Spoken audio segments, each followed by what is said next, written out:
Hello hello யாருக்கெல்லாம் தொப்பை குறைக்கணும் தொப்பை குறைக்கணும்னு நினைக்கிறவங்கலாம் இந்த மாதிரி ஒரு ரெசிபியை செஞ்சு சாப்பிட்டு பாருங்கள். சீக்கிரம் உங்கள் தொப்பையை குறைச்சிடலாம். அது மட்டும் இல்லாமல் ஹெல்த்தியாக சாப்பிட்ணுன்னு நினைக்கிறவங்க பனிஷ்மெண்ட்டாக சாப்பிடவே தேவையில்லைங்க. இந்த மாதிரி வெரைட்டியாக ருசியாகவும் செஞ்சு சாப்பிட்லாம். நான் இன்னைக்கு இந்த ரெசிபியை ராகி ரவையில் தான் செய்ய போகிறேன். உங்களுக்கு வேணும்னா அரிசி ரவையில் கூட செய்யலாம். அடுத்ததாக இதில் சேர்க்கறதுக்காக நான் இன்றைக்கி குக்கும்பரை தோல் சீவி எடுத்துக்கிறேன். இந்த மாதிரி சீவி எடுத்துக்கோங்க. உங்களுக்கு வேணும்னா சொரக்காய் கூட இதில் பயன்படுத்தலாம் குக்கும்பருக்கு பதிலாக. இல்லாட்டினா கேரட் கூட பயன்படுத்தலாம், ரொம்ப சூப்பராக இருக்கும். அடுத்ததாக மல்லி இலைகளை நல்லா இந்த மாதிரி பொடியாக வெட்டி எடுத்துக்கோங்க, அதையும் சேர்த்துக்கோங்க. இப்போ அடுத்ததாக துருவன தேங்காய், பச்சை மிளகாய் பொடியாக வெட்டி சேர்த்துக்கோங்க. அடுத்ததாக நம்ம வாங்கிட்டு வந்த அந்த ராகி ரவை 1 கப் அளவுக்கு சேர்த்துக்கோங்க. ராகி ரவை அப்படியே நம்ம நார்மல் ரவை மாதிரியே தான் இருக்குது, பார்க்குறதுக்கு கொஞ்சம் ஹார்டாக இருக்குது. அடுத்ததாக தேவையான அளவுக்கு உப்பு சேர்த்து நல்லா கலந்து விட்டுக்கோங்க. நான் இன்றைக்கி டேஸ்ட் என்ஹான்ஸ் பண்ணுறதுக்காக ஸ்வீட் கார்ன் சேர்த்துக்கிறேன். இது ஆப்ஷனல் தான், உங்ககிட்ட இருந்தால் சேர்த்துக்கோங்க.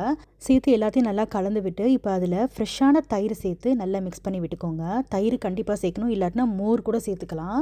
எல்லாத்தையும் நல்லா ஒரு சேர கலந்து விட்டு ஒரு 2லிருந்து 3 மணி நேரம் ஊற விட்டுருங்க.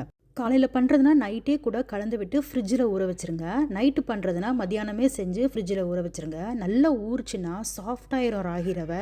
அதுக்கப்புறமா ஆவியில் வேக வச்சோம்னா இன்னும் நல்லா சாஃப்டாக இருக்கும். ஸோ அதனால் நிறைய நேரம் ஊறிச்சுன்னா நல்லா டேஸ்ட்டாக இருக்கும். இப்போ அதை அப்படியே ஒரு மூடி போட்டு ஊற விட்டுருங்க.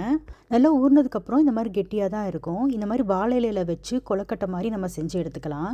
அப்படி இல்லாட்டினா நீங்கள் இட்லி பானையில் கூட வேக வச்சு எடுத்துக்கலாம் உருட்டி. நான் இன்றைக்கி வாழை இலையில தான் செய்கிறேன். அப்போ தான் மனமும் சுவையும் ரொம்ப சூப்பராக இருக்கும். தண்ணி நல்லா கொதிச்சதுக்கப்புறமா இதை வச்சு ஒரு 10 மினிட்ஸ் ஸ்டீம் பண்ணி எடுத்துக்கோங்க. அப்படி உங்ககிட்ட வாழை இலை இல்லை வாழை இலை கிடைக்கலனா இட்லி தட்டில் கூட எண்ணெய் தடவி இதை இட்லி மாதிரி செஞ்சு எடுத்துக்கலாம். சூப்பராக வரும், குழந்தைங்க ரொம்ப விரும்பி சாப்பிடுவாங்க.